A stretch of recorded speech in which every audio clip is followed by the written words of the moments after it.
Tu veux me dire comment tu t'appelles? Je m'appelle Chloé Gallo. Et qu'est-ce que t'aimes faire, Chloé, dans la vie? Ce que j'aime faire dans la vie... Ah, attends. Hop.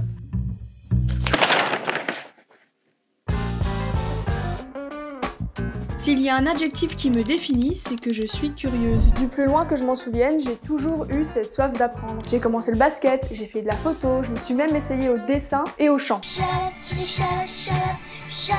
Et heureusement pour tout le monde, j'ai vite arrêté. Mais le problème, c'est que je ne peux pas m'empêcher d'être attirée par de nouvelles choses tout le temps. Un jour, je me lance dans la photo et je passe des heures à essayer de comprendre tous les mécanismes d'une caméra. Puis la semaine d'après, je suis persuadée que je vais devenir graphiste et on m'offre une tablette graphique qui, aujourd'hui, prend la poussière. Cette curiosité fait que je pense quand même avoir une assez bonne culture générale parce que je me suis vraiment renseignée sur plein de domaines qui n'avaient rien à voir les uns avec les autres. Que ce soit le cinéma ou la musique, à l'histoire des deux Corées ou à l'histoire de la scène ballroom new-yorkaise, j'ai l'impression que tout pourrait me passionner. Un jour, j'ai même ouvert mon ancien MacBook pour le réparer au lieu d'aller chez un informaticien. Bon, ça j'avoue que c'est aussi dû au fait que parfois je peux vraiment être un rat.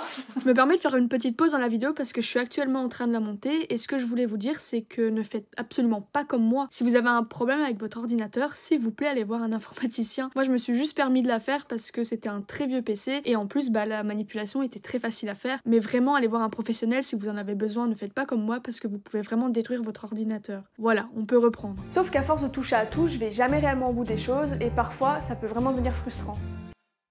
Ça, ce sont les livres que j'ai achetés en me disant qu'il fallait absolument que je les lise. Et au final, ils prennent tous la poussière sur mon étagère. Et ça, c'est ma guitare. J'étais persuadée que ça allait être mon truc, que j'allais apprendre à jouer tous mes morceaux préférés. Sauf qu'aujourd'hui, je connais à peine 4 accords, un barré, et elle prend la poussière depuis. Et ça c'est mes chaussures de running que j'ai achetées en étant persuadée que cette fois-ci, c'était la bonne. J'allais vraiment m'y mettre et j'allais vraiment courir un semi-marathon. Et honnêtement, depuis que je les ai achetées, j'ai dû courir quoi? 10 km grand max.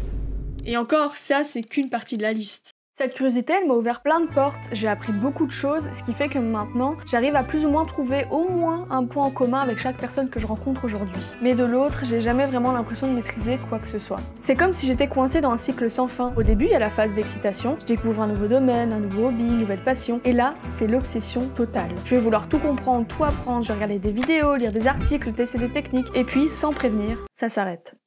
Parfois au bout de quelques semaines et parfois après plusieurs mois, mais ça finit toujours pareil. Je me lasse, je passe à autre chose et ce qui me fascinait hier devient un simple souvenir et je n'arrive jamais vraiment à aller au bout des choses.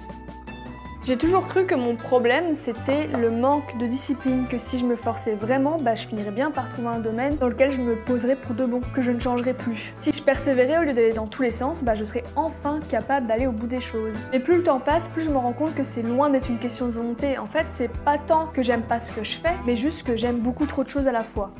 Quand j'étais ado, j'étais fascinée par ces personnes qui, à 15 ans, avaient déjà trouvé leur truc. Ils savaient déjà qu'ils allaient devenir avocats, médecins, artistes, ingénieurs. Pendant que moi, j'étais là, incapable de choisir ce que je voulais faire de ma vie parce qu'il y a beaucoup trop de choses intéressantes à faire. Un jour, je voulais être photographe, le mois suivant, je voulais devenir reporter de guerre, et après ça, je me voyais bien ouvrir un café-librairie ou partir faire le tour du monde en sac à dos. Chaque idée me paraissait incroyable sur le moment jusqu'à ce qu'une autre prenne le dessus.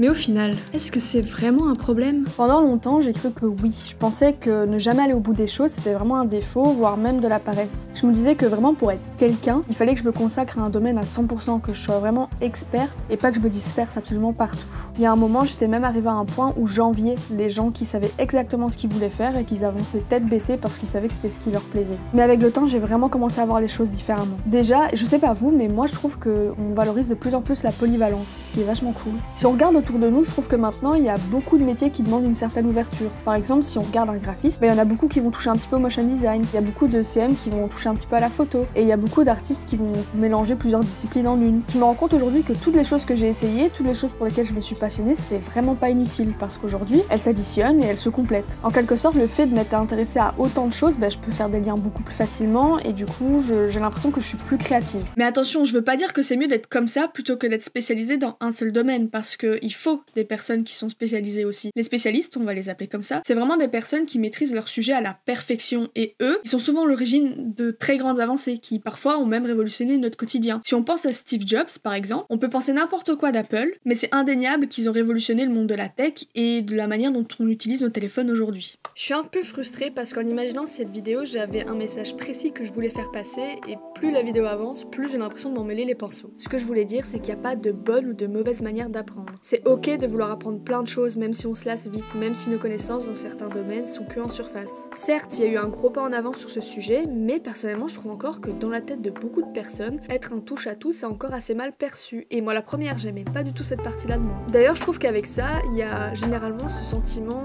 d'imposteur. Par exemple, j'adore la vidéo, mais si je parle avec un vidéaste, je vais tout de suite me sentir inférieure à lui parce que j'ai absolument aucune réelle connaissance tangible dans le sens où j'ai pas fait d'études et le peu de connaissances que j'ai, c'est vraiment du pratico-pratique, j'ai absolument aucune théorie derrière tout ça. Mais la solution que j'ai trouvée, c'est qu'à force d'essayer plein de trucs, il y a bien un sujet qui va ressortir. Et du coup, une fois que ce sujet ressort, il faut pas hésiter d'en apprendre plus, mais, et je dis bien mais, parce que c'est là où tout est la nuance, c'est qu'il faut pas faire que ça, parce qu'après on se lasse. Parce qu'avant, personnellement, j'avais vraiment une tendance à développer une obsession sur un sujet quelconque et je faisais que ça. Mais du coup, je me lassais très vite, c'est logique au final. Maintenant, j'essaye quand même d'attribuer du temps à d'autres choses qui m'intéressent et aussi à des choses que je ne connais pas encore pour apprendre. C'est pas une solution miracle, je dis pas que ça va fonctionner pour vous parce qu'en plus c'est très personnel, il faut vraiment trouver le domaine qui ressort un petit peu plus. Mais en tout cas, ça fonctionne pour moi. Pour combien de temps, je ne sais pas, mais pour le moment, ça fonctionne. Ce que je veux dire aussi, c'est qu'aimer beaucoup de choses, c'est pas être quelqu'un de perdu. Parce que je l'ai entendu aussi, hein. Je l'ai entendu. Mais c'est pas du tout ça. C'est avoir de la curiosité, la capacité d'apprendre vite et l'ouverture d'esprit de pouvoir connecter des idées entre elles assez rapidement. Au final, que vous soyez quelqu'un qui a son propre domaine de prédilection ou quelqu'un qui aime bien se renseigner sur un petit peu tous les sujets, il n'y a vraiment pas de bonne ou de mauvaise manière de faire. Voilà, j'espère que le message est passé parce que c'est ça aussi mon problème, c'est que mon cerveau il va vraiment à 1000 à l'heure et du coup j'ai envie de tout dire et rien à la fois et je m'en mêle vite les pinceaux donc j'espère que c'était pas trop chaotique. Et je vous dis à mercredi prochain.